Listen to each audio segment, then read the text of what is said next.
Hay un micrófono prendido.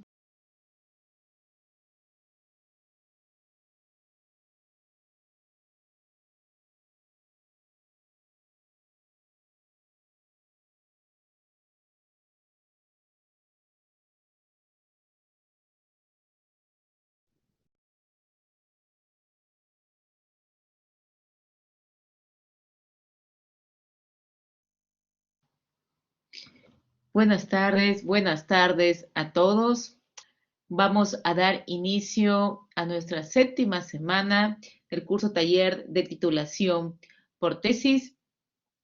En esta tarde tenemos dos ponencias.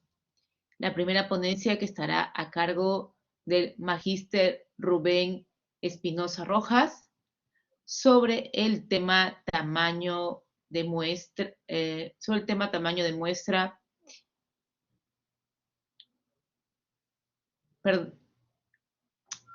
tamaño de muestra. Adelante, doctor Rubén Espinosa. Buenas tardes a todos. ¿Se me escucha, por favor? ¿Me confirman? ¿Se me escucha? ¿Sí? Sí, se le escucha. Ya, gracias, doctor. Ya está. Entonces, hoy día vamos a hacer una presentación respecto a la unión de las bases de datos, ¿no? Una propuesta de unión de base de datos y tamaño de muestra básicamente con la ENDES, ¿no? Con los tesistas que están trabajando con la base de datos secundario, la ENDES.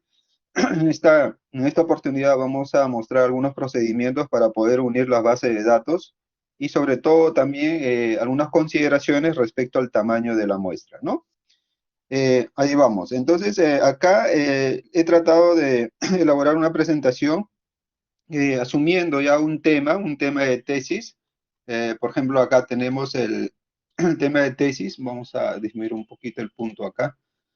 Ya está. Son factores asociados, por ejemplo, factores maternos asociados al parto por cesárea en mujeres de 12 a 49 años del Perú, entrevistado en la ENDES 2020. Este es un tema de tesis, ¿no? Ya planteado, tal como está. Lo han planteado, es un alumno que lo planteó. Entonces, acá también ya tiene los objetivos definidos, son determinar la asociación entre los factores maternos y el parto por cesárea en mujeres de 12 a 49 años, entrevistado en la ENDES 2020, ¿no? Asimismo, ya considera acá los objetivos específicos. Acá tiene uno de los objetivos específicos es determinar la asociación entre la edad materna y el parto por cesárea, ¿no? El otro objetivo es grado de instrucción materna, parto por cesárea. El otro es lugar de residencia materna, parto por cesárea, paridad con parto por cesárea, antecedente de parto por cesárea, con parto por cesárea, número de controles prenatales, con parto por cesárea, y lugar donde dio el parto, también una asociación con el parto por cesárea, ¿no? Acá define 1, 2, 3, 4, 5, 6, 7. 7 variables, ¿no? 7 variables, entonces 7 preguntas. Entonces el tesista ya definió su tema de tesis, también ya tiene los objetivos, el objetivo general y los objetivos específicos. Así lo ha planteado, ¿no? El siguiente paso es ahora determinar, ubicar estas variables en qué base de datos se encuentran, ¿no? Como sabemos, en la ENDES hay diferentes módulos, hay 13 módulos sobre todo, y en cada módulo hay una cantidad de base de datos, ¿no? en todos los módulos aproximadamente tenemos más de 40 bases de datos, ¿no? Entonces, ¿cuáles son los procedimientos? Algunos procedimientos que he considerado para que puedan trabajar en la unión de la base de datos es la siguiente. Dado el tema de tesis, ya se escogió el tema de tesis, entonces el siguiente paso se puede decir es ingresar a la base de datos del INEI en la opción de microdatos. Esto ya lo hemos explicado en las primeras presentaciones, ¿no? Ingresan directamente a microdatos, aparece esta pantalla, ¿no? Y seleccionan el año que corresponda. Entonces, una sugerencia, como primer procedimiento es descargar toda esta base de datos, todas estas bases de datos, descargarlo. Eh, Descargar toda esta base de datos y guardar en una carpeta, ¿no? En su PC. Es decir, descargar todas estas bases de datos y lo guardan en una carpeta en su PC, ¿no? Entonces ahí van a tener una lista de bases de datos, ¿no? Distintas bases de datos. Entonces para el ejemplo anterior tenemos 7 variables, ¿no? Entonces la idea es ahora dónde y cómo identifico estas 7 variables. Si vamos a tener un conjunto de bases de datos, ¿no? Entonces uno de los procedimientos para identificar y que es, se puede decir, una referencia bastante importante es el diccionario de variables, ¿no? Hay que trabajar con diccionario de variables y ya justamente se ha pegado en la plataforma el último diccionario de variables de la ENDES que está bastante estructurado. Solamente tiene 2 estructuras nada más. Uno que hace referencia a los hogares y a otro que trata de cuestionario individual, ¿no? Ahí tienes, por ejemplo, de cuestionario individual, qué base de datos están relacionados con cuestionario individual, y cuando trata de cuestionario de hogar, qué base de datos están relacionados con cuestionario de hogar. Entonces, el insumo principal para poder trabajar en la unión de las bases de datos es el diccionario de variables. Justamente está acá, ¿no? Está acá. Esta es la estructura del diccionario de variables. Acá está. El diccionario de variables hace mención al hogar y a un cuestionario individual. Por ejemplo, la primera es el cuestionario individual. En el cuestionario individual ahí está el nombre de la base de datos. Donde dice archivo, aparece REC 91, REC 0111, REC 22, 31, 32, etc. También aparece la descripción, ¿no? Datos básicos del MEF, mujer en edad fértil, aparece historia de nacimiento, entonces sale toda una descripción y el nombre de la base de datos, ¿no? Entonces, el primer diccionario de variables es esto de acá, que hace mención al cuestionario individual. Entonces, esto de acá es un insumo muy importante para que ustedes puedan identificar su variable en qué base de datos se encuentra. Este es el primer diccionario. Y el otro está acá, esto de acá. Este es el diccionario de variables del cuestionario hogar, ¿no? Del cuestionario hogar. Dentro del cuestionario hogar, por ejemplo, tenemos la base de datos REC 0, REC 1, REC 4, entre otras. Y acá en la descripción mencionan a qué se refiere. Por ejemplo, REC 0 se refiere a las características generales del hogar, ¿no? Y también en el REC 1 puede encontrar características de los miembros del hogar. Entonces, acá hace una mención de toda la lista de las bases de datos que corresponden al cuestionario de hogar, ¿no? Cuestionario de hogar. Y acá también está la base de datos de salud. De salud específicamente hay 2 bases de datos, ¿no? Hay 2 módulos. ¿Correcto? Entonces, estos son los insumos principales, los 2 diccionarios de variables, para poder identificar nuestras variables en qué base de datos se encuentran. Entonces, para el ejemplo anterior, para el tema ya definido, acá se identificó de esta manera. Yo siempre sugiero utilizar esta tabla, ¿no? Esta tablita, donde hace mención, donde dice variable, etiqueta de la variable, tipo de variable y base de datos, ¿no? Entonces, primero, por ejemplo, una de las variables es cesárea. La cesárea lo he encontrado con el nombre de la variable en la base de datos, dice M17. Esa es la variable para esta investigación, para esta tesis, lo ha considerado como una variable dependiente, y dicha variable se encuentra en la base de datos REC 41. Acá está, REC 41, ¿no? También edad. Uno de los factores es la edad. La edad está con el nombre de B012, es una variable independiente y se encuentra en la base de datos rec 0111, ¿no? Rec 0111 que está acá, en el cuestionario individual. Entonces, de esta manera, el alumno ya identificó todas las variables que va a incorporar, que es parte de su tesis. Asimismo, también ha identificado la etiqueta, el tipo de variable y en qué base de datos se encuentra. En qué base de datos se encuentra. Entonces, acá básicamente ya ha identificado que para su estudio, para esta investigación, todas sus variables se encuentran en 1, 2, 3 bases de datos. 3 bases de datos. Entonces, en 3 bases de datos se encuentran todas las variables para desarrollar su tesis, ¿no? Entonces, los insumos, nuevamente, los insumos importantes, básicos para identificar nuestra base de datos, nuestras variables, en qué base de datos se encuentran, es trabajar con el diccionario de variables. La plataforma ya lo hemos subido. Ustedes cuando entran, por ejemplo, a Red 0, ahí va a listar un conjunto de variables. Cuando entran igualmente a Reg 1, va a listar un conjunto de variables, ¿no?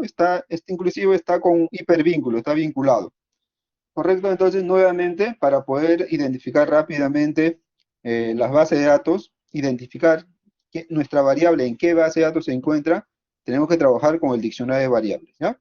Y, sobre todo, considerar esta pequeña tablita para poder hacer un resumen, ¿no? Para hacer un resumen con cuántas bases de datos vamos a trabajar. Posterior a eso, una vez que ya tienen identificadas sus bases de datos, ¿no? Sus bases de datos, en este caso son 3 bases de datos. El siguiente paso es ahora unir esas bases de datos, ¿no? Unir esta base de datos. Entonces, para poder unir las bases de datos, en el paso anterior hemos identificado 3 bases de datos, ¿no? Es el REC 0111, es el RE 223132 y el REC 41. Son las 3 bases de datos que se ha identificado donde se encuentran todas las variables para la tesis. Entonces lo que tienen que hacer es, básicamente, para unir la base de datos, es ordenar. En esta base de datos se tiene que ordenar con el identificador. En este caso, el identificador, son dos tipos de identificadores. Uno es el KCID y el otro es el HHID, ¿no? El KCID es una identificación del cuestionario individual y el HHID es la identificación del cuestionario del hogar, ¿no? Estos códigos, por ejemplo, hacen referencia a lo siguiente, ¿no? Los 3 primeros códigos hacen referencia al conglomerado. Después los siguientes 3 códigos hacen referencia a la vivienda, numeración de la vivienda. Los 2 códigos hacen referencia al hogar, numeración del hogar, porque en una vivienda puede haber más de un hogar, ¿no? Y el último código, después del espacio, hace referencia a la identificación de la persona dentro del hogar, ¿ya? Entonces, el KCID es la identificación a nivel de persona, mientras que el HHID es la identificación a nivel de hogar. Por eso solamente tiene los 4 primeros cifras, los 4, hace referencia al conglomerado, las siguientes 3 hace referencia a vivienda, y las 2 últimas hace referencia al hogar, ¿no? Entonces, con el anterior, difiere nada más en la identificación de la persona. No, nuevamente, el HHID hace identificación a nivel de hogar, mientras el KCID identifica a nivel de persona, ¿ya? Entonces acá lo primero es, una vez identificado, una vez definido la llave, el ID o el identificador, lo que se tiene que hacer es ordenar en cada base de datos. Se ordena ascendentemente, tanto en esta base de datos como dice en el REC 0111, hace un ordenamiento ascendentemente de esa llave, de ese ID, puede ser el KCID o el HHID. También lo mismo en la otra base de datos ordena, ¿no? Y también en la tercera base de datos. En las 3 bases de datos, para esta investigación tienen que ordenar de acuerdo a la llave, de acuerdo a la ID. Entonces acá la sugerencia es cómo después de ordenar, obviamente se graba o lo guardan ese archivo. El siguiente paso es cómo uno las bases de datos, ¿no? Entonces la sugerencia, la recomendación es abrir la base de datos donde se encuentra la variable dependiente. Acá en el REC 41 estaba la variable dependiente, que era retrocedemos acá, la variable dependiente era cesárea, ¿no? Cesárea. Entonces la cesárea estaba en el REC 41. En esta base de datos abren y sobre esa base de datos van a incorporar las demás bases de datos. El REC 0111 y el RE 22 31 32. Sobre esta base de datos van a incorporar las demás bases de datos. Es decir, la base de datos matriz lo que manda, se puede decir, es donde la base de datos donde se encuentra la variable dependiente, ¿ya? Por lo tanto, ya como producto de esta unión van a tener una sola base de datos, que es esto de acá, ¿no? Una sola base de datos.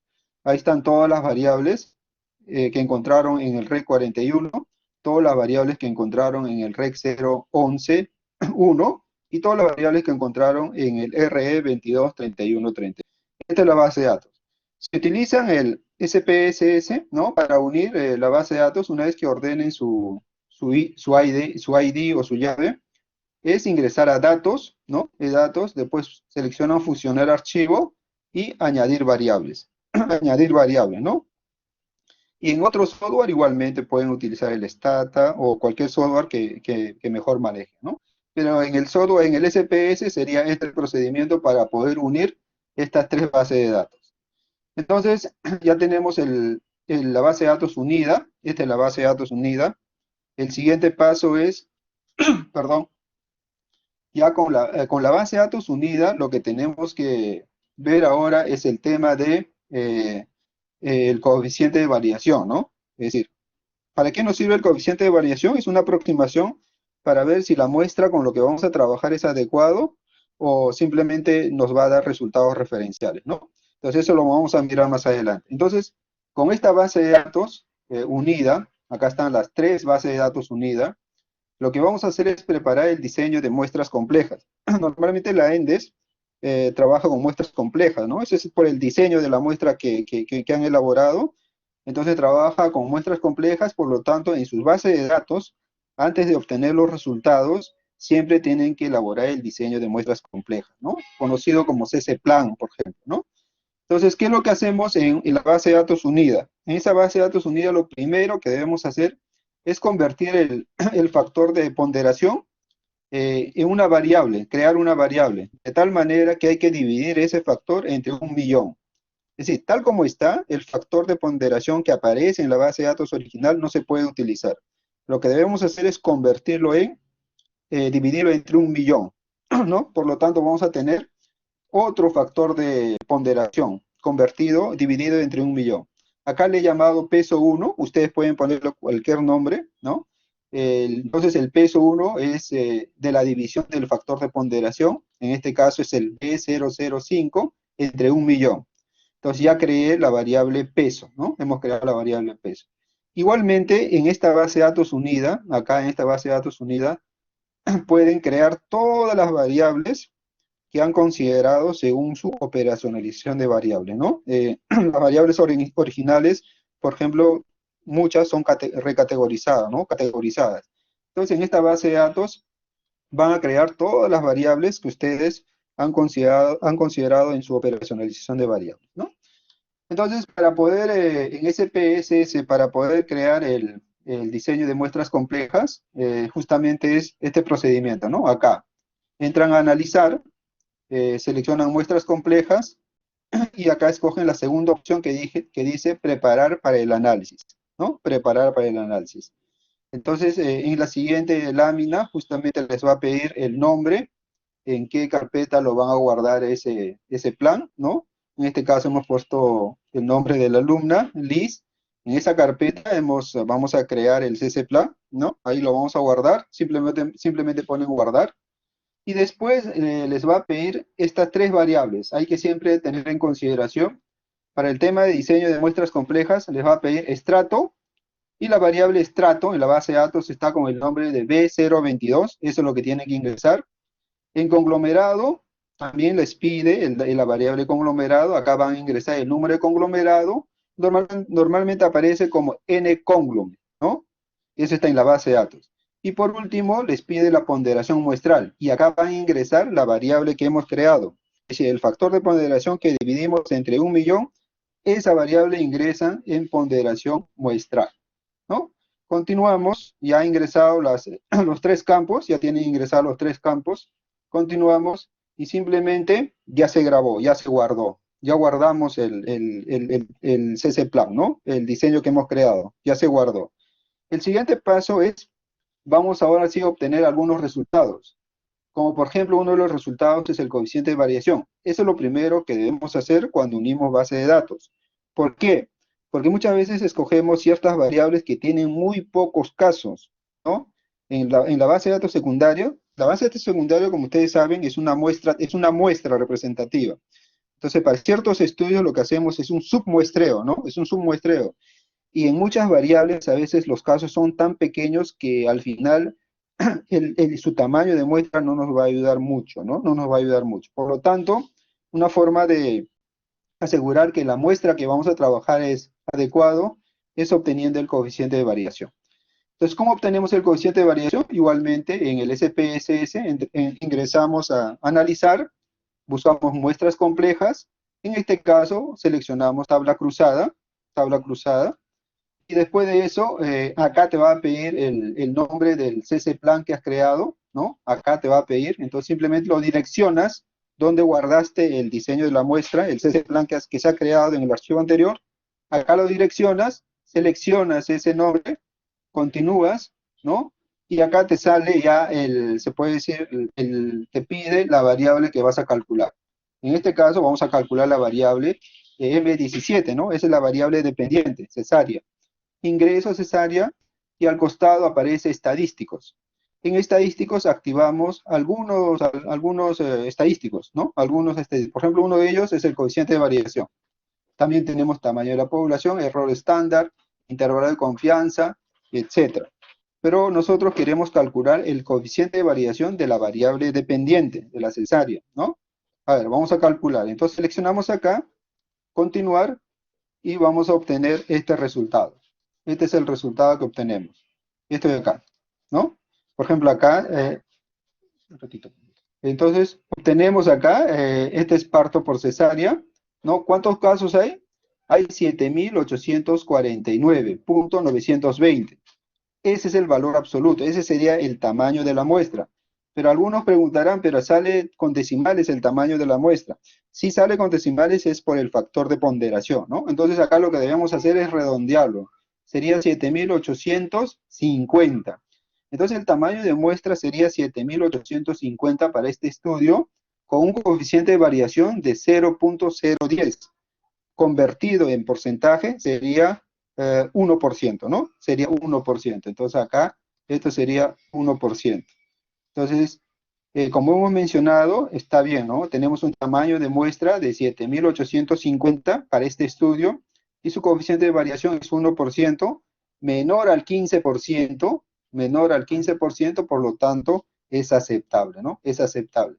Es aceptable. Y el coeficiente de variación no es otra cosa que la desviación estándar sobre el promedio, ¿no? Sobre el promedio, y acá están algunas escalas de la precisión del estimador. Si el coeficiente de variación es menor a 5%, tu estimación, tus resultados son muy buenas. Si tu coeficiente de variación es de 5 a menos del 10%, es muy buena, y de 10 a menos de 15% aceptable, ¿no? Pero ¿qué pasa si sobrepasa, o si es mayor o igual a 15%, los resultados son referenciales? Y si son referenciales, eso implica pues que el tamaño de muestra no ayuda mucho, ¿no? No ayudó mucho. Por lo tanto, un coeficiente de variación menor a 15% nos va a dar indicadores confiables y en consecuencia el tamaño de muestra es adecuado. Entonces, esto es lo primero que debemos hacer para asegurar que el tamaño de la muestra que estamos trabajando es adecuado, es obtener el coeficiente de variación. ¿Qué hubiera pasado? ¿Qué hubiera pasado si nuestro coeficiente de variación acá salía un 25%? 25%, ¿no? Es mayor al 15%, ¿no? Es mayor al 15%. En ese caso, también hubieran utilizado, ¿no? Pero ¿cuál hubiera sido el inconveniente? Más adelante, seguramente, muchos de los resultados, muchas de las asociaciones hubieran salido no significativos. Y a veces contradice a los antecedentes, ¿no? Antecedentes de ese estudio te sale significativo, y justo en tu muestra, en tu trabajo sale no significativo. Y en la gran mayoría de los casos se atribuye al tamaño de la muestra. Entonces, en muchos casos, a los alumnos que están trabajando conmigo, les sugiero, si con un año, con una base de datos de un año, tu coeficiente de variación sale mayor a 15%, se sugiere trabajar con 2 años, ¿no? De ciertas variables, de 2 años. Por ejemplo, estamos trabajando 2019, 2020. Entonces, aumentando el tamaño de muestra, ya mejora también los indicadores, ¿no? Entonces, ese es el primer procedimiento para poder asegurar que la muestra o la submuestra que estamos obteniendo de la ENDES es adecuado para nuestra investigación. Bueno, hasta acá es la presentación, tanto los procedimientos, cómo se unen las bases de datos y sobre todo para obtener el coeficiente de variación que nos ayude a definir que la muestra que estamos obteniendo es adecuado, ¿no? Asimismo, el tema del diccionario de variables, que está bastante amigable, es fácil, es bastante, se puede decir, tiene una estructura bastante adecuada para que puedan buscar sus variables, ya está colgado en la plataforma. Entonces, esos son algunos puntos que quería mencionarlo. No sé si tienen alguna consulta, preguntas, y adelante.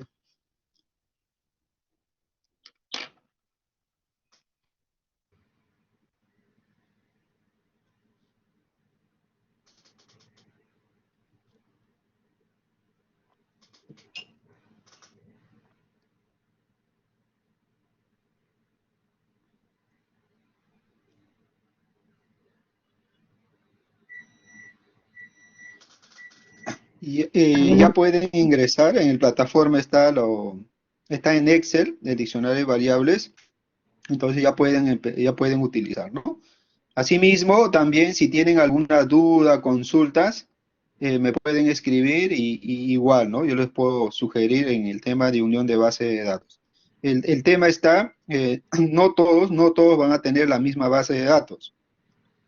Cada investigación, ¿no? Tiene diferente base de datos. Por lo tanto, amerita trabajar pues con cada uno de ustedes, identificando cuál es el ID indicado para poder unirlas, ¿no?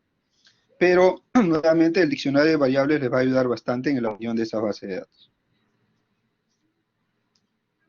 Bueno, si no hay preguntas, con esto estaría culminando con la presentación.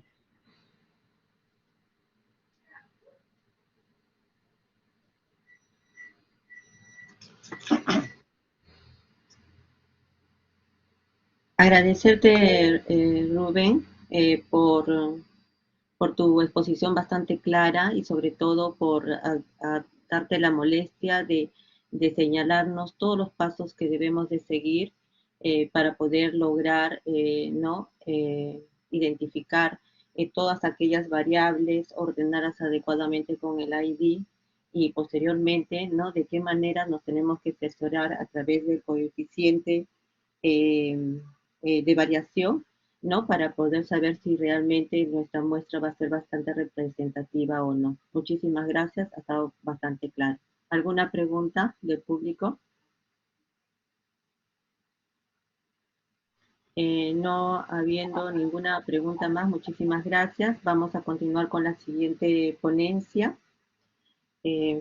motivo por el cual voy a invitar al doctor Víctor Vera Ponce, médico y también tutor acá de la tesis, de este curso octavo de tesis, y el tema a desarrollar va a ser bioestadística avanzada aplicada a la clínica.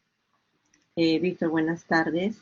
¿Qué tal, doctora Consuelo? ¿Qué tal con todos? Muy buenas tardes. Voy a compartir pantalla. ¿Me confirman, por favor, si lo pueden ver? Sí, te comunico. ¿Sí se ve? Sí, se ve perfecto. Perfecto. Bueno, el día de hoy, agradeciendo que se me haya encomendado este tema bastante importante, que es la interpretación, ¿de acuerdo? La interpretación y la medida de asociación a utilizar según el tipo de estudio que uno está utilizando. Básicamente, por el tiempo corto que tenemos, me voy a saltar algunas partes importantes, sin embargo, también en la diapositiva se quedan con ustedes para que los puedan revisar en el momento oportuno que ustedes deseen. Muy bien. Entonces, recuerden que a partir del análisis bivariado, uno busca, ¿ok? Con los análisis de regresión, básicamente, el obtener la medida de asociación. La medida de asociación se utilizan para medir la fuerza de asociación entre dos variables. Y aquí viene algo importante. La medida de asociación cambia según el tipo de desenlace. ¿De acuerdo? Clásicamente, todos tenemos desenlaces tiene o no tiene, lo que también se le conoce en algunas áreas como outcome duro o resultado duro. Tiene o no tiene, nada más. Sin embargo, podría por aquí haber la coincidencia de tener un resultado numérico, sobre todo numérico continuo. De ser un numérico continuo, la medida que uno utiliza es el famoso coeficiente de regresión, llamado también coeficiente beta. Y si el desenlace es dicotómico, clásico, ¿no? Que casi todos acá lo estamos usando, tenemos la razón de prevalencias, el odds ratio, el riesgo relativo y el hazard ratio. Estos son los 4 clásicos que utilizamos. Hay más, pero estos son los básicos. Entonces, lo que ustedes tienen que recordar aquí primeramente es que cada medida de asociación es una división que ustedes deben recordar. La razón de prevalencia me compara 2 prevalencias. El odds ratio compara los odds. Odds. No quiero usar el momios porque medio raro suena eso. Y el odds es el número de casos versus el número de no casos. Recuerden que tanto la prevalencia como la incidencia puede ser considerado algo parecido a una proporción, porque es una parte de un todo. Muy bien. El riesgo relativo, recuerden que compara 2 incidencias. Muy bien. Y la incidencia es el número de casos nuevos durante un seguimiento. Muy bien. Entonces, recordemos que la prevalencia parte, ¿ok? La prevalencia parte, ¿ok? De que tenemos una población y en la población, por ejemplo, queremos ver la prevalencia de hipertensos, le tomamos a esta población la presión arterial, ¿ok? Y las cabecitas rojas son finalmente los hipertensos. Entonces, justamente, acá la prevalencia es una parte de un todo. Por lo tanto, 27 sobre 84, la prevalencia de hipertensos en esta población es 32,14%. En el caso de la incidencia, recuerden, la incidencia son casos nuevos. Muchas veces sinónimo, aunque no igual para algunos, pero muchas veces se usa como sinónimos de riesgo. No lo tengo ahorita, lo puedo tener después. Por lo tanto, si yo quiero ver incidencia, primero tengo que ver, a ver, ¿quiénes de aquí son hipertensos? Por ejemplo, estos de acá son hipertensos. Si son hipertensos en estos momentos, no puedo obtener incidencia de ellos porque ya lo tienen. Lo que busco es en sanos, por ejemplo, ¿no? ¿Cuántos pueden en un determinado tiempo tener la enfermedad? Entonces a ellos los descarto y se van. Entonces, de los que tengo, como la presión de acá a un año, por ejemplo, después de un año, y veo cuántos son hipertensos al año. 12 sobre 70, la incidencia es 17,14%, por ejemplo.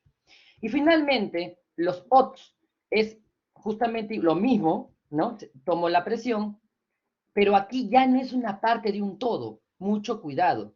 Aquí es una parte sobre la otra parte, o sea, 27 entre 57, ya no es entre 84, por ejemplo. Entonces, 47,36. Miren cómo esto varía. Entonces, les he dado una explicación bastante corta de lo que es prevalencia, incidencia y los otros. Muy bien. Ahora sí, a lo que casi creo que el 90% le interesa, que es la medida de asociación para el estudio transversal. Y a lo que están haciendo revisiones sistemáticas necesitan interpretar también si van a ser de estudios observacionales netamente transversales. Miren acá, los estudios transversales tienen la característica de que el desenlace puede ser numérico o dicotómico, por si acaso. ¿Ok? Los sujetos expuestos y el desenlace puede ser numérico o dicotómico. Si es desenlace numérico, el análisis a realizar clásicamente es la regresión lineal. Pero si el desenlace es dicotómico, el primer modelo a probar es el modelo lineal generalizado binomial log. Así se llaman los análisis, y ustedes deben colocar en procedimientos y tranquilamente se les puede preguntar, cuando ustedes sustenten, qué tipo de análisis utilizaron, porque eso es importante. ¿Ok? Por ejemplo, quiero ver una asociación entre si la ingesta de Coca-Cola está asociada a la obesidad. Perdón, acaba de ser obesidad, no diabetes. Perdón. Entonces, yo aquí tengo 4 grupos. Toman Coca-Cola y tienen obesidad, toman Coca-Cola y no tienen obesidad, no toman Coca-Cola y tienen obesidad, y no toman y ni tampoco tienen obesidad. Siempre tengo mis 4 clásicos. Recuerden que lo clásico para un estudio transversal es mi tabla de 2x2. ¿Cierto? Entonces, ¿cómo mido la asociación? Manualmente yo lo puedo hacer, por supuesto. Manualmente yo lo puedo hacer. ¿Qué es lo primero que hago clásicamente? Mi famoso chi cuadrado, ¿no? Si cumple los supuestos del chi cuadrado, utilizo el chi cuadrado. Si no cumple los supuestos, la exacta de Fisher. El valor P que me dice es significativo. Sin embargo, no me da direccionalidad. Solo me dice que hay asociación y no me dice más. Pero ¿cuántas veces más? ¿Cuánto hay? No me dice. Entonces, para eso yo utilizo las famosas análisis de regresión, o también lo podría hacer a mano, ¿eh? Pero obviamente aquí nadie lo va a hacer a mano. Lo hace con programas estadísticos. Entonces, ¿cómo obtengo mi razón de prevalencia? Porque esto es un estudio transversal. La prevalencia de tener el desenlace en expuestos y la prevalencia de tener el desenlace en los no expuestos. En pocas palabras, A sobre A más B, ¿no? 69 sobre 552 y 12 entre 405. Entonces, la razón de prevalencias es esta de acá y me da un resultado. Y ahora me pregunto, el famoso 1,50, ¿cómo lo leo? ¿Cómo lo leo? ¿De acuerdo? Va, está al revés ahí. Muy bien. A ver, clásicamente cuando uno va a interpretar alguna medida de asociación, y esto vale para el PR, para la razón de prevalencia, para, aquí debería ser también el RP, disculpen, la razón de prevalencia, para el riesgo relativo y para el odds ratio, recuerden que ya se le he explicado antes también que tenemos a la unidad mayor a 1 y menor a 1. Si es igual a 1, quiere decir que las prevalencias son iguales en ambos grupos. No hay efecto, no hay asociación. Si la razón de prevalencia es mayor a 1, mayor a la unidad, el grupo expuesto, que es el que yo estoy estudiando, tiene mayor prevalencia en el desenlace que en el grupo no expuesto, es decir, perdón, no expuesto. Y la razón de prevalencia menor a 1, clásicamente conocido como factor protector, la interpretación de la razón de prevalencia o de la medida de asociación menor a 1 es que el grupo expuesto tiene menor prevalencia del desenlace en el grupo no expuesto. Que el grupo no expuesto. Clásicamente, a una razón de prevalencia menor a 1 se le ha llamado como el famoso factor protector. Factor protector para tener el desenlace. Mucho cuidado porque a veces se interpreta factor protector para algo, ¿no? Entonces, ahí hay que tener bastante cuidado según su tipo de estudio. Pero clásicamente es el factor protector. ¿Cómo lo interpreto? Miren acá. Si yo tengo una medida de asociación, por ejemplo, de 2,45, por ejemplo, tengo una medida de asociación de 2,45, esto puede ser interpretado como las famosas 2,45 veces. Otro es colocarlo a través de niveles porcentuales. El 2,45 veces también puede ser interpretado porcentualmente como 145% mayor. ¿De acuerdo? Nuevamente, 2,45 puede ser interpretado como 2,45 veces o 145% mayor.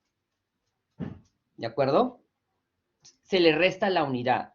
Si es 0,5 lo que te sale, 50%. Por ejemplo, si es 1,5, 150%. Mucho cuidado con eso. Muy bien.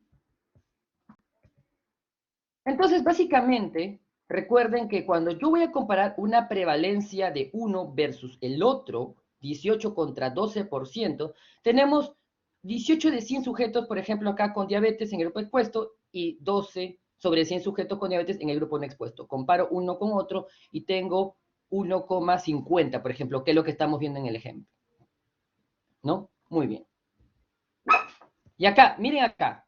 Cuando ustedes obtienen un resultado, cuando ustedes tienen un resultado, en la muestra, una razón de prevalencia, un riesgo relativo, un odds ratio, por ejemplo,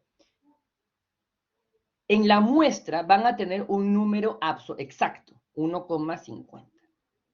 Pero al momento de que ustedes están y van a extrapolar, van a hacer inferencia a la población, este valor no se va a quedar así, sino oscila entre valores.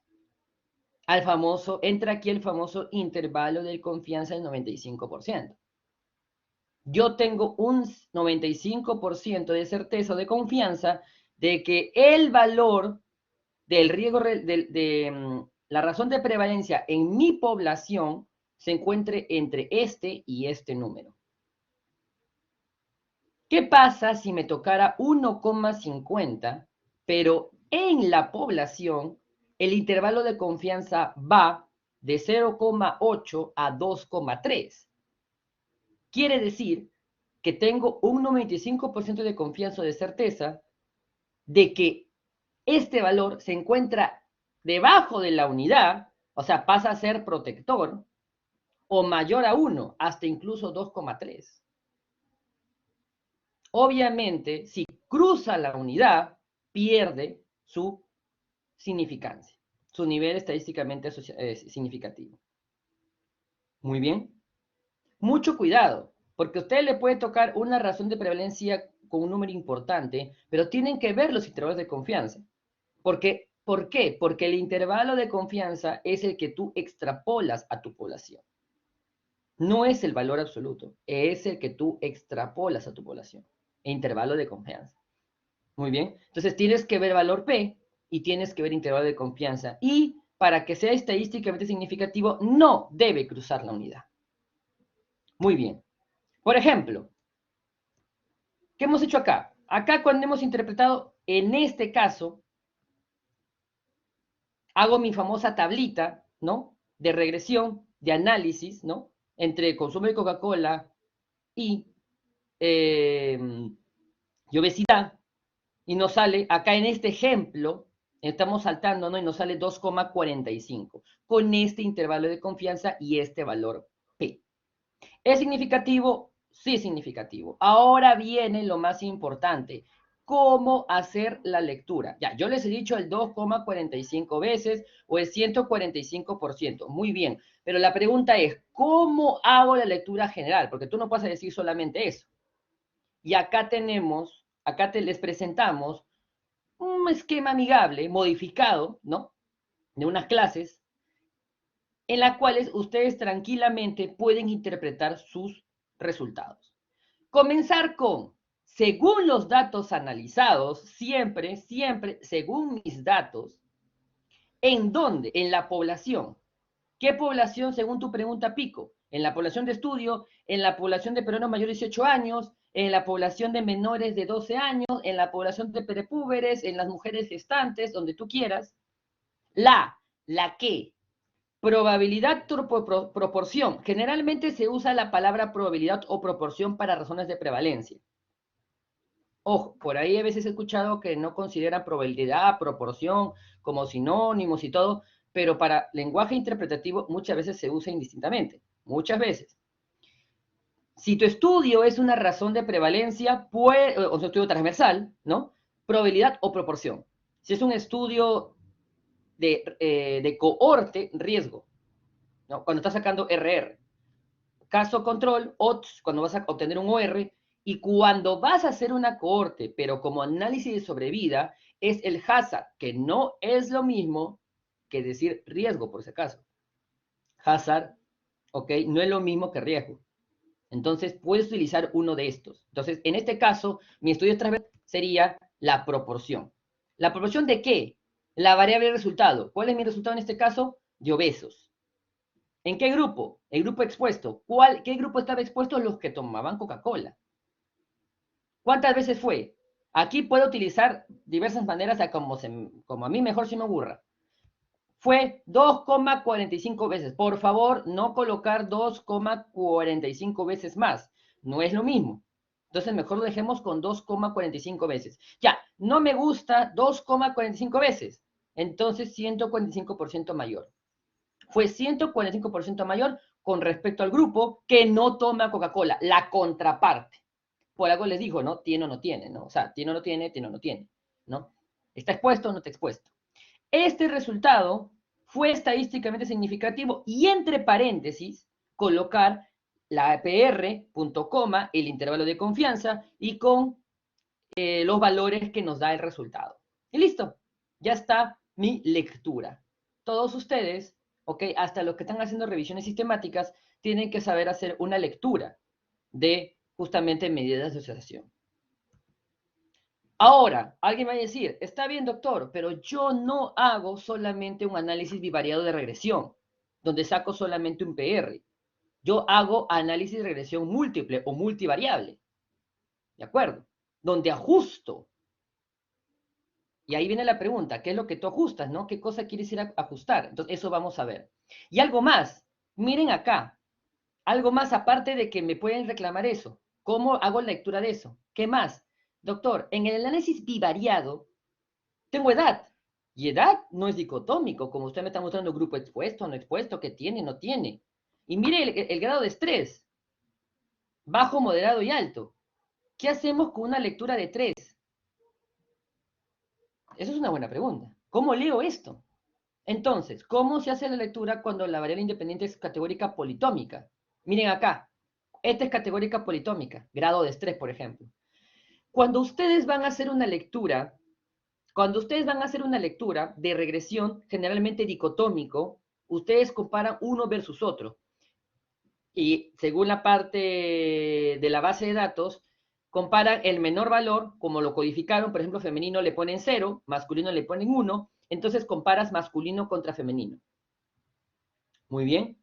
Pero cuando ustedes tienen una variable politómica, categórica politómica, cuando tú vas a comparar los 3 grupos, vas a tener siempre igualito, uno de referencia, bajo. En este caso, el estado de estrés bajo.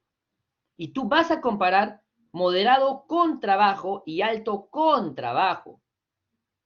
Contra bajo. No vas a comparar moderado con alto. No, no, no, no, no. Tú comparas moderado contra bajo y alto contra bajo.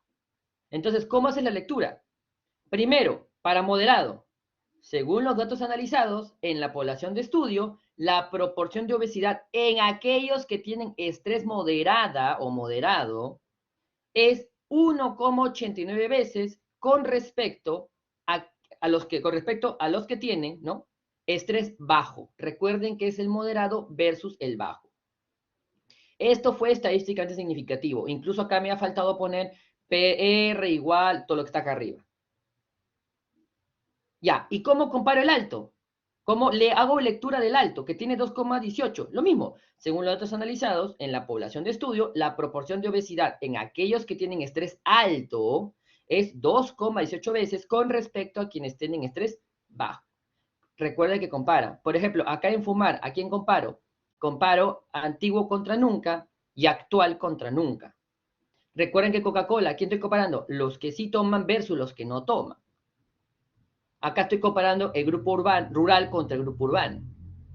Muy bien.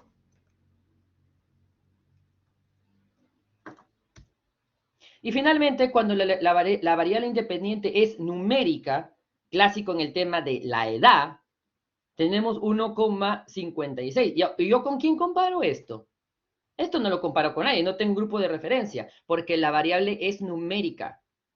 ¿De acuerdo? Es numérica. Entonces, ¿cómo rayos leo esto? Y para esto también les mostramos una plantilla de lectura. Miren, según los datos analizados, siempre comience con eso, en tu población de estudio, por cada unidad. ¿Qué unidad estás usando tú? Edad. ¿Qué unidad tiene edad? Año. Si fuese un neonato, meses. Si fuese glucosa, por cada miligramo por decilitro. Por cada unidad, por cada miligramo por decilitro, ¿qué aumenta o disminuye? En este caso es positivo, por lo caso que aumente. ¿Qué cosa que aumente? La variable de exposición. ¿Cuál es la variable de exposición? La edad, ¿no? La edad es mi variable de exposición. Estamos hablando de razones de prevalencia. la probabilidad o proporción o probabilidad de qué? De ser obeso, bueno, de ser obeso hubiera sido mejor acá, de ser obeso, aumenta en 56% mayor o 56% más, ¿ok? Aumente 56% más. ¿De acuerdo? Nuevamente, acá, recuerden, 1,56. Esta es mi unidad. ¿Cuál es la unidad acá? En años. Entonces, esto justamente. Este resultado fue estadísticamente significativo, porque el valor P y el intervalo de confianza no pasa la unidad. Muy bien. Y así ustedes pueden reemplazar para que suene mejor. ¿Pueden un poquito variar? Por supuesto que sí. Pero la idea es que cuando ustedes lean una variable numérica, tienen que interpretar justamente por cada unidad que aumente o que disminuya. La proporción de obesos aumenta en cuánto. En este caso aumenta en 56%, por ejemplo. Acá más que todo 56% mayor, sería mejor 56%, ahí había un error. Aumenta en 56%. Doctor, y si fuese negativo, disminuye en. Por ejemplo, por cada año que aumente la edad, si fuese la razón de prevalencia menor que la unidad, sería la proporción de obesos disminuye en. Por ejemplo, todo depende del valor de la razón de prevalencia. Muy bien. Y finalmente, ya para ir acabando, porque estamos contra el tiempo, en la regresión multivariable, obviamente, yo conozco mi fuerza de asociación. Sin embargo, hay que considerar si esta asociación solamente es por las variables que yo estoy estudiando. Por ejemplo, el consumo de Coca-Cola con la obesidad. Esta asociación que he encontrado, este 2,45 que tengo de mi análisis, ¿es básicamente de esta asociación o hay otras variables que no he tomado en cuenta que pueden estar jugando un rol participativo acá y que pueden estar sesgando mis resultados? Para eso yo tengo que considerar las famosas variables confusoras, que juegan un rol importante acá. Sabemos que los que beben alcohol también consumen Coca-Cola y los que beben alcohol también tienen obesidad. Los que tienen mayor edad, se sabe que a mayor edad consumen más Coca-Cola y a mayor edad tiene más riesgo de tener obesidad. Lo mismo con el sexo, lo mismo con el grupo, me refiero urbano-rural, y el grado de estrés. Por lo tanto, miren acá, tenemos varias variables que pueden estar jugando un rol importante dentro de la asociación entre el consumo de Coca-Cola y obesidad. Por lo tanto, lo que yo tengo que hacer es, ya sea desde el punto de vista metodológico o desde el punto de vista estadístico, ajustar por estas variables. Ya, ¿qué quiere decir ajustar? A pesar de que tenga un grado de estrés alto, moderado o bajo, a pesar del sexo, a pesar de la edad, a pesar de que beba o no beba alcohol, los que consumen Coca-Cola sí o no están asociados a obesidad. Eso significa ajustar. Y clásicamente para poder evaluar la confusión se hace en estadísticamente hablando, pero también se puede hacer por si acaso en la parte metodológica clásico con los criterios de inclusión y exclusión. Muy bien. Otros conceptos importantes, la variable modificadora de efecto, la variable de interacción y la variable mediadora. Bueno, la verdad es que me parece que hablar de variable modificadora de efecto, hablar de variable de interacción, hablar de variable mediadora es ir a un terreno bastante pantanoso, al menos para mi gusto. Por lo tanto, vamos a dejarlo del momento por el concepto de variable confusora. También por ahí escuché que una vez me preguntaron si variable modificadora de efecto y interacción es lo mismo. Realmente no lo son. Desde el punto de vista epidemiológico no son lo mismo. Entonces, mejor no nos metemos con eso, lo dejamos por ahí y nos agarramos con variable confusora por el momento. Doctor, y en factores asociados, igualito. Tus factores asociados son factores asociados a obesidad. Esto. La única diferencia es que no se tratarían tanto como confusoras, sino todos como factores asociados. E igual tú tienes que ver si la asociación entre, por ejemplo, beber alcohol y obesidad no depende de las otras variables. Entonces tienes que ajustar por el resto. Sexo, para ver si está asociado a obesidad, tienes que ajustar por el resto. Estado de estrés, tienes que ajustar por el resto. Entonces, esto vale tanto para factores asociados como cuando vas a ver solamente una asociación. ¿Ok? Muy bien. Y aquí viene la lectura. ¿Cómo hago la lectura en una parte de la parte de regresión múltiple? ¿Ok? En la parte de regresión multivariable. ¿Ok? Acá, por ejemplo, vamos a solamente hacer lectura del consumo de Coca-Cola, que es el variable que nos interesa, pero tranquilamente tú puedes hacer lectura de cada uno de ellos, ¿ah? Básico para los factores asociados, que hay muchos que están haciendo. Lo mismo, en la aprobación de estudios, la proporción de obesos en el grupo que toma Coca-Cola fue ¿cuánto? 50% mayor, porque ahora es ahora ¿cuánto es? ¿Cuánto ha cambiado? Miren, de 2,45 al ajustar, por el resto bajó a 1,50. Entonces, fue 150% mayor, así quiero interpretarlo yo, no quiero hacerlo con veces, con respecto al grupo que no tomaron Coca-Cola. Comparo ambos.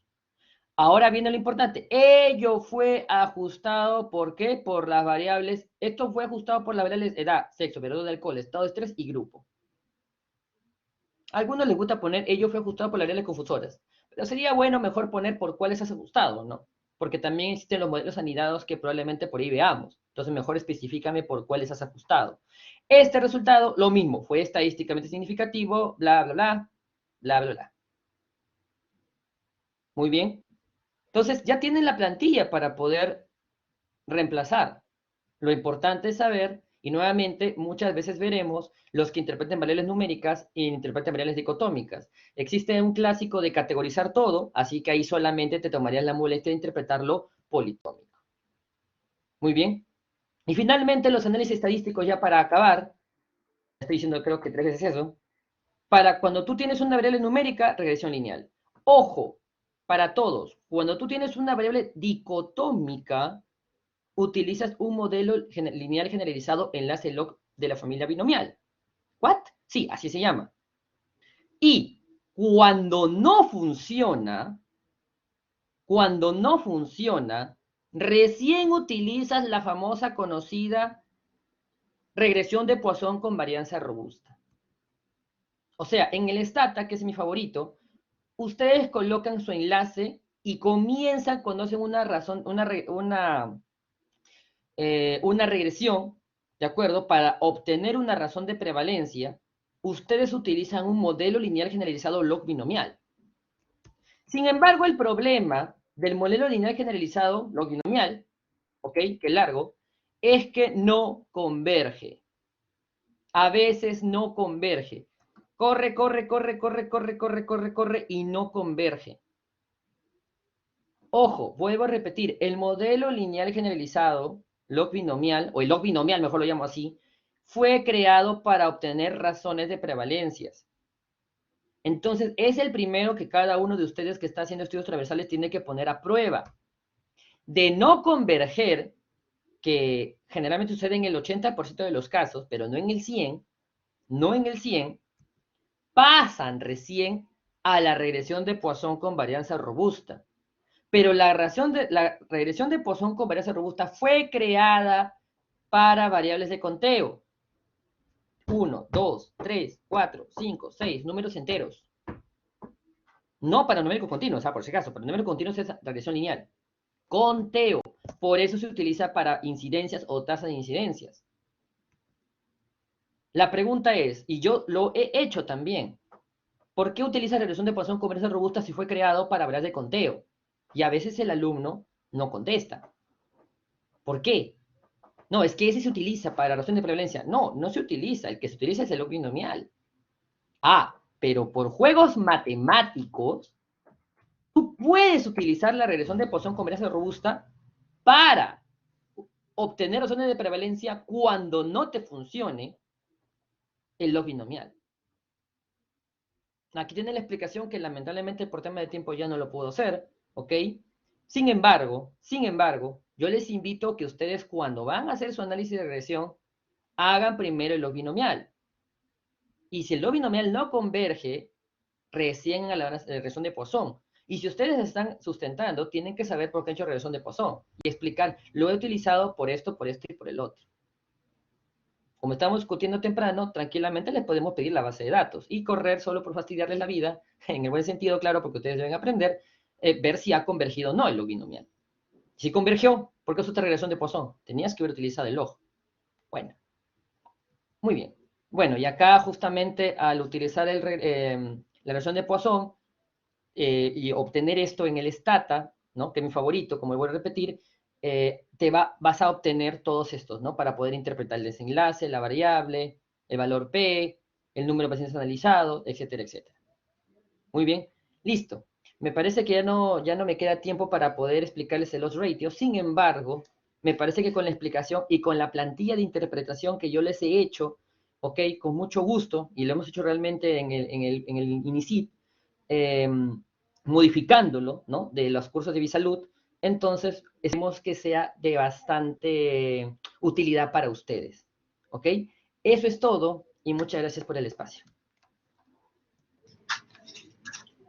Agradecerte, Víctor, por la brillante exposición, sobre todo por los detalles que nos estás mostrando, ¿no? Para poder interpretar los resultados de la mejor manera. Doctor Johnny. Gracias, doctora Consuelo, gracias y felicitaciones también a Rubén por la excelente presentación y a Magister Víctor Vera por la última presentación, en realidad, de interpretación de asociación, ¿no? Vamos a conversar un ratito con los asesores presentes y también nos acompañan expertos en bioestadística, ¿no?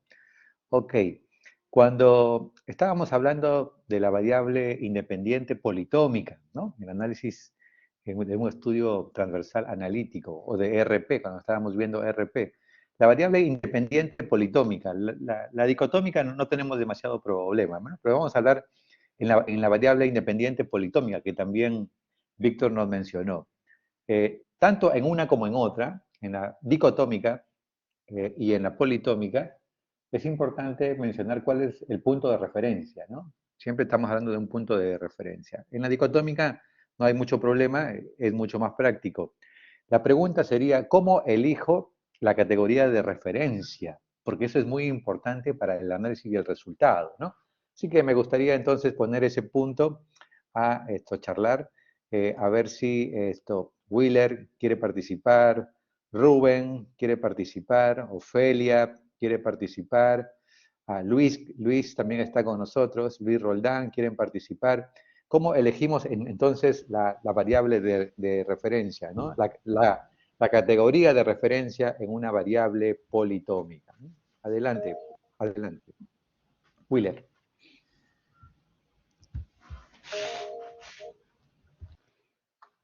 Sí, Wheeler, adelante.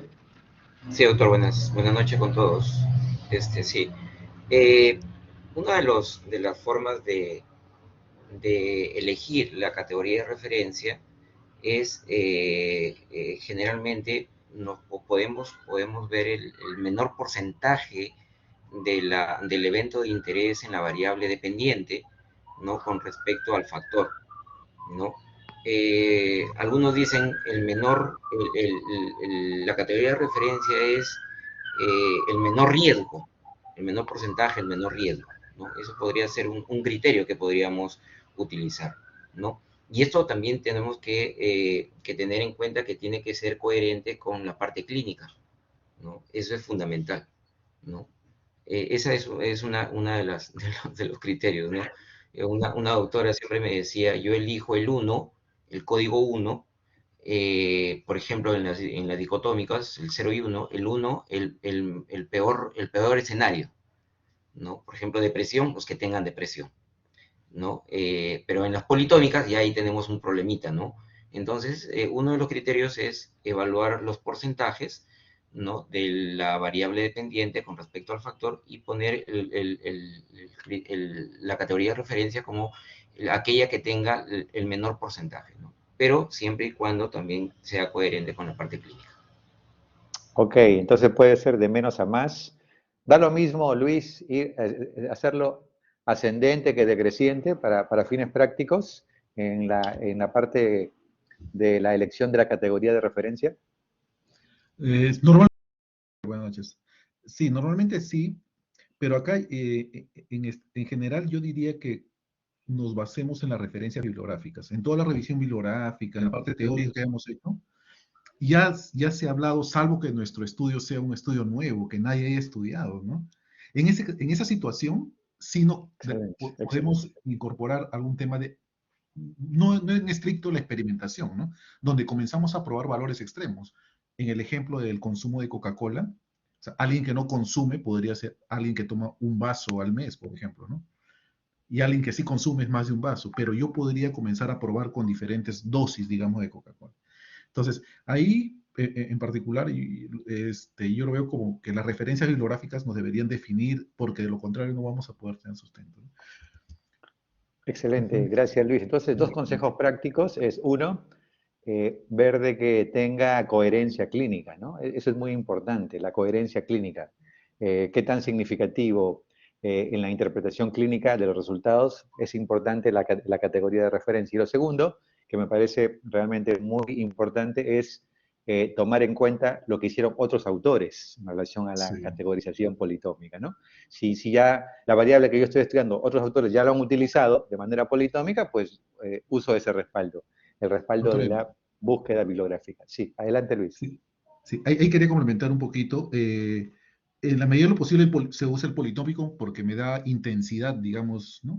Pero acá podemos tener un problema de tamaño de muestra, y es algo que complementaba un poco con los cálculos de medida, el OER, el RR, ¿no? A veces queremos hacerlo para todos los niveles, pero nuestro tamaño de muestra es tan pobre, tan pequeño, y que le resta potencia, ¿no? Y no nos va a salir significativo.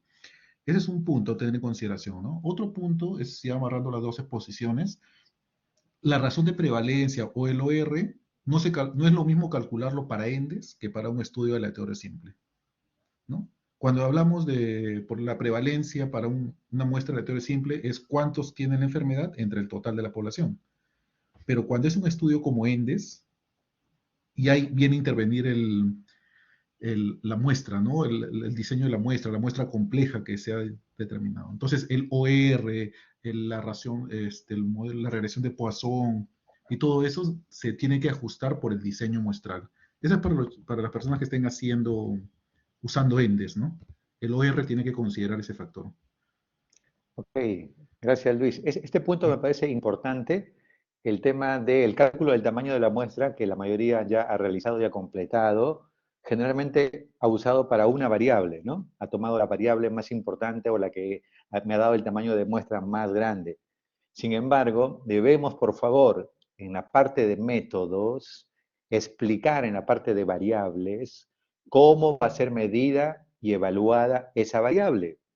Si yo en la parte de métodos explico que la variable obesidad va a ser medida como leve, moderada y severa, ya tengo 3 subgrupos. Y es lo que se llama análisis de subgrupos después. Cuando el cálculo del tamaño yo lo hice con obesidad y sin obesidad, probablemente nada más, ¿no? Entonces, qué importante que en la parte de metodologías, en la parte de métodos, expliquemos claramente las variables, nuestra variable independiente, la variable principal, la variable de desenlace, etcétera, las variables intervinientes, y cómo las pienso evaluar, cómo las pienso medir y en qué categoría las voy a dividir. Porque eso modifica la posibilidad de encontrar resultados positivos o negativos dentro de mi estudio. Muy bien. Entonces, Víctor marcó de manera clara el tema de la regresión de Poisson con varianza robusta, que parece que alguien lo utilizó y después todo el mundo lo copia sistemáticamente en la parte de sus proyectos, ¿no? Todo el mundo pone, ¿no? Realizaremos regresión de Poisson con varianza robusta, automáticamente, para los estudios transversales analíticos. Y hoy hemos visto que esa frase que se pone sistemáticamente y que alguien lo enseñó a un grupo de estudiantes y todo el mundo lo copia y lo copia y lo copia sistemáticamente, no debemos utilizarla como una receta de cocina, igual para todos, sino que tiene que entenderse cuándo, cómo y por qué utilizar después de lo que se llama el log binomial, ¿no? El log binomial. Ok, muy bien. ¿Algún comentario de parte de los asesores que quieran hacer algún aporte? Víctor, Rubén, cualquiera que quiera hacer. Doctora Ofelia Roque, ¿algún comentario? Luis Roldán y Víctor, adelante. Sí, justamente, a ver, por algunos mensajes que me están enviando también, sé que es un tema a veces para algunos nuevo, sé que para algunos la interpretación de datos no es algo meramente sencillo. Sin embargo, esto no solamente es para su tesis, chicos, no solamente es para lo que van a hacer transversales, hay ahora revisión sistemática, peor aún, porque ustedes van a encontrar los que están haciendo revisiones sistemáticas puro R. o puro RR, ¿no? Según el estudio que están haciendo. Entonces, esto les va a servir también para la interpretación de datos a futuro cuando ustedes lean artículos, ¿no? Porque la interpretación de datos cuando lean un artículo es importante y no solamente ir a ver el resultado, ¿no? O ir a ver conclusiones y decir es estadísticamente significativo. Entonces, siempre no se olviden interpretar. Y para eso estamos aquí todos, ¿no? Los asesores, para siempre apoyarlos en esa parte. Así que, chicos, siempre a interpretar y de tener dudas, con gustos, todos les vamos a ayudar. Gracias, Víctor. Dante, ¿la interpretación que tú sugieres es usar el porcentaje o el número de veces, o ambas? Bueno, lo que se estila hacer, buenas tardes con todos, buenas noches con todos, siempre cuando el OR o el RR o el PR es mayor a 1, suele entenderse mejor de manera, las veces en las que es más, ¿no? Por ser una razón, por ser una división de dos valores, entendemos una razón como las veces en las que un valor está contenido dentro de otro, ¿no? Por ejemplo, si me sale un RP de 2, es que un grupo tiene el doble de riesgo o tiene 2 veces el riesgo. Sin embargo, cuando el RP es menor de 1, ahí quizás ese valor ya no se entiende de la misma forma, ya no se cuantifica de la misma forma, porque entendemos que pues del 1 para arriba es hasta el infinito, pero del 1 para abajo es hasta el 0 nada más, ¿no? Entonces ahí yo recomendaría mejor valorarlo con porcentaje, ¿no? La reducción relativa del riesgo sería, ¿no? O sea, ¿qué tanto el riesgo se disminuye de acuerdo al porcentaje? Por ejemplo, si 0,9 se disminuye en 10%, por ejemplo, ¿no?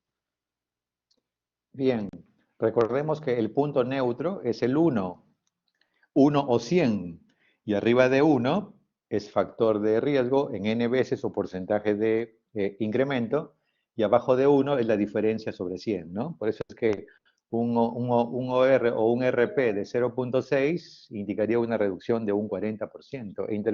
Interesante allí justamente este punto. Y me gustaría preguntarle también a Willer y a Luis, cuando hablamos de las medidas ajustadas, ¿no? Las medidas de asociación, las crudas y las ajustadas que hoy se mencionaron. Lógicamente que en un RP, en un estudio transversal analítico, no podríamos asegurar direccionalidad, ya que un RP solamente me muestra asociación entre la variable A y la variable B, entre la variable 1 y la variable 2. Pero igual esto uno puede estimarlo clínicamente. Ahora, cuando hacemos la medida de asociación ajustada, para que nos dé los RP ajustados o los OR ajustados. La pregunta es, en el análisis, ¿incluimos solamente las variables que salieron significativas? ¿O también podemos ajustar con otras variables que sean de interés y que no han salido significativas? Eso me gustaría una opinión allí entonces de los presentes. Adelante. Sí, doctor. A mí me parece que deberíamos de incluir en los modelos ajustados incluso aquellas variables que no salieron significativas. ¿Por qué? Porque eso va a depender también de la parte clínica también, porque puede ser que una variable sea muy importante para nuestro estudio, ¿no? Pero no salió significativo, pero eso puede deberse a otros factores como variables confusoras en realidad. Y esto hay que tener cuidado también con cómo se modelan, y esto ya va más allá de cómo nosotros vamos ingresando las variables al modelo, ¿no? Porque generalmente estamos acostumbrados a ingresar todas las variables, las 5 o 7 variables que tenemos, pero en mi opinión deberíamos de ir ingresando hacer un listado de importancia de variables, ¿no? ¿Qué factores son más importantes, ¿no? Y ir ingresando aquella que tenga mayor importancia para nuestro estudio, el factor. En segundo lugar, aquella variable que tenga, en segundo lugar, segunda importancia, ¿no? Importancia clínica podría ser, ¿no? Y ahí nosotros vayamos observando y viendo cómo se van comportando las variables, ¿no? Esa me parece que es una manera más adecuada de hacer un análisis estadístico, ¿no? Ok. ¿Estarías Sí, a favor entonces de que se incluyan sí, claro. incluso variables potencialmente confusoras que no han Sí, salido significativas en el bivariado? Ok. sí, y en la discusión ya, pero ponerlo en la discusión, ¿no? Sí, eso es importante, ¿no? Sí, Ok, Eso es importante. gracias, Willer. Luis. sí, doctor. De hecho hay que incluirlas, ¿no? O sea, Hay que incluirlas. Yo les pongo un ejemplo. Hace unas tesis anteriores, me dijeron, pero si incluyo estas variables que me han salido no significativas, o sea, nada asociadas, si las incluyo en un multivariado, me va a cambiar todo mi cuadro, ¿no? Todos mis resultados cambian. Justamente esa es la razón de incluirlas, ¿no? Si te cambia, qué mayor evidencia de que está influyendo de alguna manera, salvo que tengas una justificación clínica por ahí para no incluirla. Pero algo está sucediendo, ¿no? Entonces, lo que también sucede, lo que bien dice Wheeler, a veces hay que ir probando también. Si el costo de obtener la variable en el futuro, principalmente con fines de predicción, ¿no? Si el costo es muy grande y no contribuye mucho, bueno, la excluyo, ¿no? En la medida de lo posible tratar de incluir todas, salvo que ya tenga evidencia de que no existe nada de asociación, ¿no? Pero sí, buscar incluir todas. Gracias, Luis. Sí, doctor, quería agregar lo que dicen los colegas. Es cierto, nunca debemos, hay que considerar siempre todo, esa es la regla del protocolo estadístico, porque hacemos siempre un análisis exploratorio con todas las variables, y ahí vemos el aporte o no aporte de cada una de ellas, ¿no? Y efectivamente son hallazgos que a veces encontramos, pensamos que no aportan, pero sí están aportando esas variables. Con respecto a lo de Poisson, realmente es una regresión, de tantas regresiones que tenemos, pero un modelo muy específico, ¿no? Esta regresión de Poisson justamente se está aplicando con la variable dependiente y se ajusta a una distribución Poisson. Poisson y la binomial son distribuciones de una variable categórica, ¿no? Que puede tomar dicotómica, que es el caso de binomial, y Poisson cuando se toma cuando estamos tomando, por ejemplo, el número de accidentes, número de personas que tienen un infarto, ¿no? O un número de personas que llaman a una centralita de teléfono, pero siempre es evaluado en una unidad de tiempo, ¿no? Entonces, es por eso que en esos casos que están tomando la de Poisson, se acopla muy bien a encontrar justamente esos valores de la variable independiente, ¿no? Que sea una regresión de Poisson. Gracias, doctora Ofelia. Sí, Luis, a ver. Sí, brevemente comentar, las variables independientes o los factores de riesgo que pongamos, algo que puede afectar mi modelo final o la estimación de mis intervalos de confianza es cuando esas variables, esos factores de riesgo están relacionados. Y eso es lo que en estadística le llaman colinealidad, ¿no? La famosa colinealidad.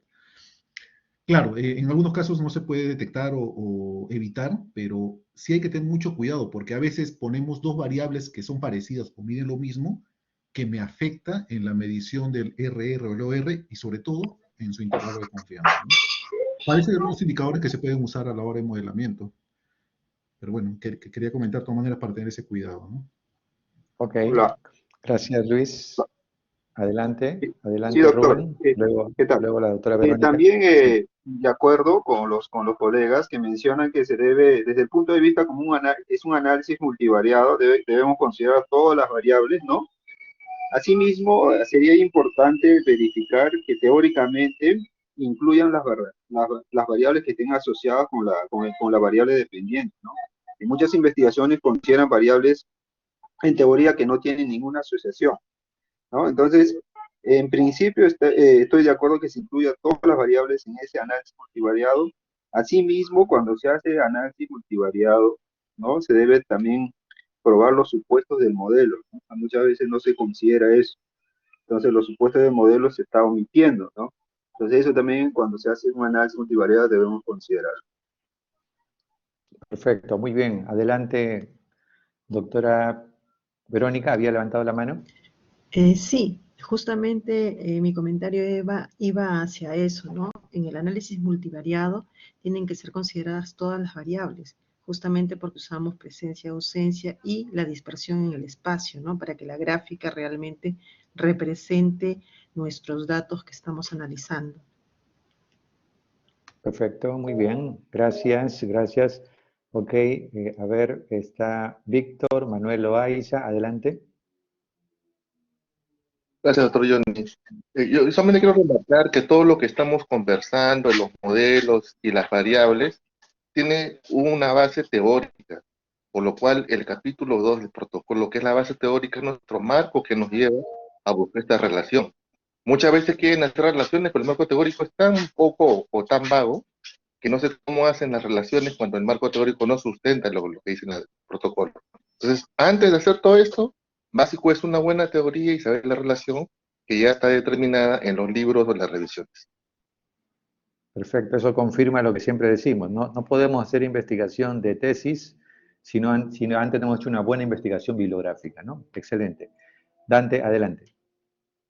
Sí, doctor, para complementar lo que dice el doctor Manuel, en algunos casos se suele hacer el gráfico acíclico dirigido, que es como que una graficación, un gráfico de los factores que pueden ser confusores ya desde el diseño del estudio, y en el que si yo planteo que yo quiero ver una asociación entre dos variables, plantear desde la teoría cuáles van a ser los potenciales confusores, y a partir de eso, con un criterio epidemiológico, podrían considerarse incluir en el modelo multivariado, incluso cuando probablemente no haya asociación en el bivariado, ¿no? Sería otro criterio para agregar variables al modelo multivariado, al ajuste de variables.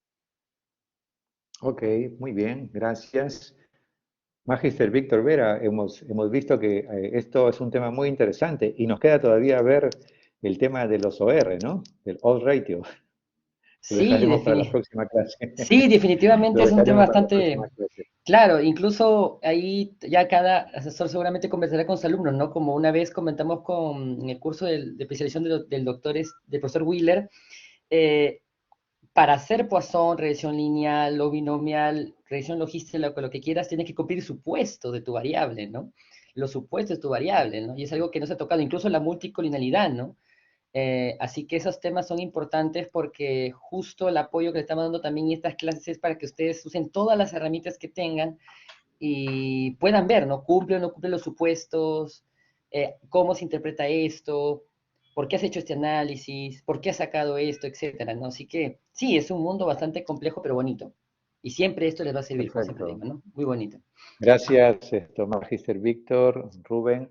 Me pareció muy interesante el formato de la interpretación, ¿no? Porque eso es lo que les cuesta siempre, cuando ponen sus cuadros bivariados y multivariados y le decimos, interprétanos qué significa con tu variable, se acabó el mundo, ¿no? Entonces, ese formato que compartiste aquí, Víctor, me parece muy interesante justamente para lo que significa la interpretación de los CRP, del intervalo de confianza y del valor P, que cada uno indica un concepto diferente y que debemos saber interpretarlo. Muy bien, para terminar, Rubén, en las bases secundarias, en los estudios de bases secundarias, ¿alguna recomendación especial en relación al cálculo del RP que hoy hemos visto? Claro, ahí doctor, en principio, ¿no? Para ya empezar a trabajar con bases secundarias es importante evaluar si el tamaño, es decir, obtener el coeficiente de variación de esa base de datos para asegurarnos que nuestro tamaño de muestra es confiable, ¿no? Para seguir avanzando. Eso sería lo principal, lo primero. Esa sería la recomendación, doctor, obtener el coeficiente de variación.